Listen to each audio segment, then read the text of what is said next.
It's no secret that I like zombies. Like, really like them. The whole reason I got into Halo was the Flood being like zombies. Now, despite zombies being overdone, we haven't seen a lot of video games where you get to actually play as zombies. There are plenty of games where you're like a necromancer or like vaguely undead, which is nice. But like, let's eat brains, please. So today I'm looking at 3 little zombie games that I've played in the last year or so, where you get to play as a zombie.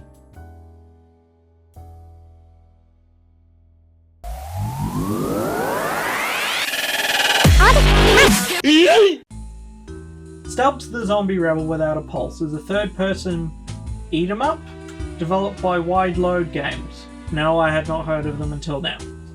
But they are a studio founded by ex-Bungie devs, which explains why it uses the exact engine as Halo Combat Evolved, the Blam engine. I think it's the only non-Halo or Destiny game to use the engine. Now, what do you actually do in the game? Well, you eat people in a Cold War era futuristic US city. By futuristic, I mean it's what people in the 50s and 60s thought the future would look like. All perfect, pristine robots, except there's, zombies. Stubbs, our good old friend here, gets a number of attacks. He can whack and punch, rip off arms, bite off their heads, fart, throw his guts at them, go bowling, and of course, my favourite, mind control with his hand. This is great, because while Stubbs can't use weapons himself, he can use the weapons of his enemies if he gets control over them. So a new enemy equals a new weapon in the sandbox. Speaking of which, the game introduces new enemies quite quickly. It doesn't stick with one for very long. You've got police with pistols and such. Now they've got tasers and some of them have riot armor. Then you have hillbillies with muskets, and blunderbusses, and big fat ones with chainsaws. You've got scientists and barber quartets with all manner of ray guns for some reason. Some of them have jetpacks. Finally, you have the good old military with M1 Grand style rifles, RPGs, snipers, tanks, and just about everything you'd expect from the US military. You encounter these enemies more or less in that order across about 10 levels, escalating in difficulty and in tone as you spread the infection throughout the city.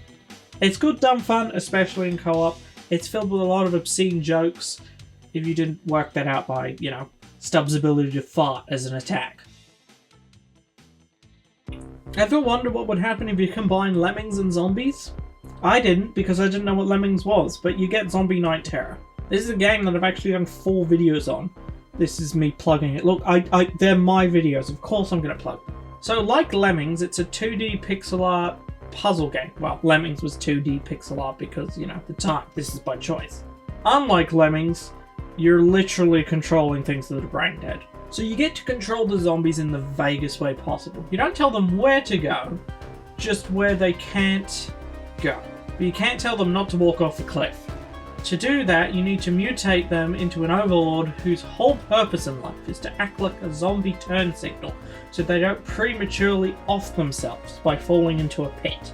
You get these and every other mutation with DNA. This is what you've got to balance. Sure, you can get more DNA by melting your horde down, but the humans are packing heat and you'll need the numbers. The game is not afraid to be difficult, especially with the challenges in every level.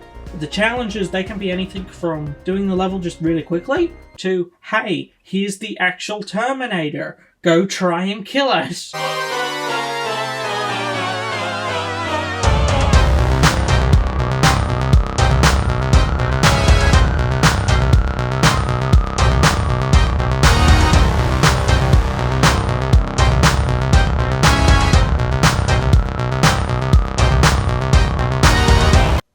Oh, and the challenge doesn't tell you how to kill the Terminator, you just have to work that out. And once you work that out, it's still very hard because your zombies have negative IQ. Even The Walking Dead could turn 180 degrees, mine can't, they just keep walking forward. This game is hard, very hard. The puzzles are not just a matter of working them out, but also a matter of pulling them off. There are no greater examples than the boss fights. Even when you know what you have to do, which I often did because I'd get stuck and I'd have to look it up, these are still enemies with main character syndrome. If you experience rage-induced heart palpitations while playing through Portal 2 because you couldn't bring yourself to look up the answers, I don't recommend this game. But I still demand you play it anyway, as your suffering is the only cure for my own. Infectonator 3 Apocalypse is one of those game sequels that came about from Flash Up and Dime.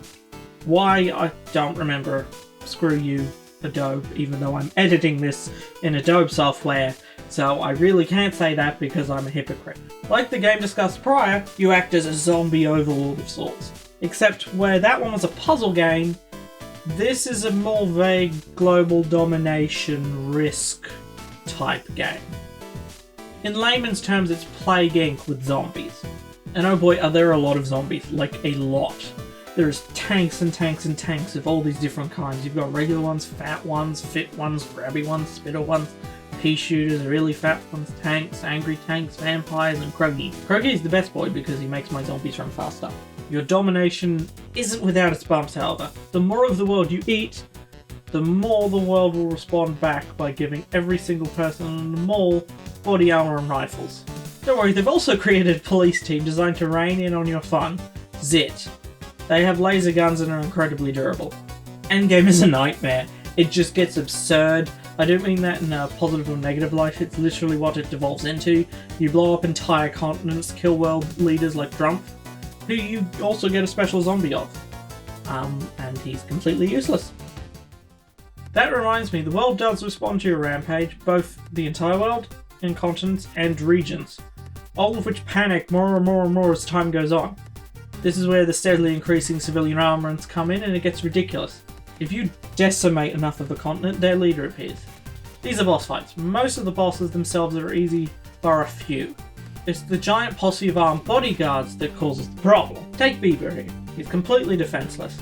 At least he would be, if not for the army of fangirls wielding fully automatic weapons.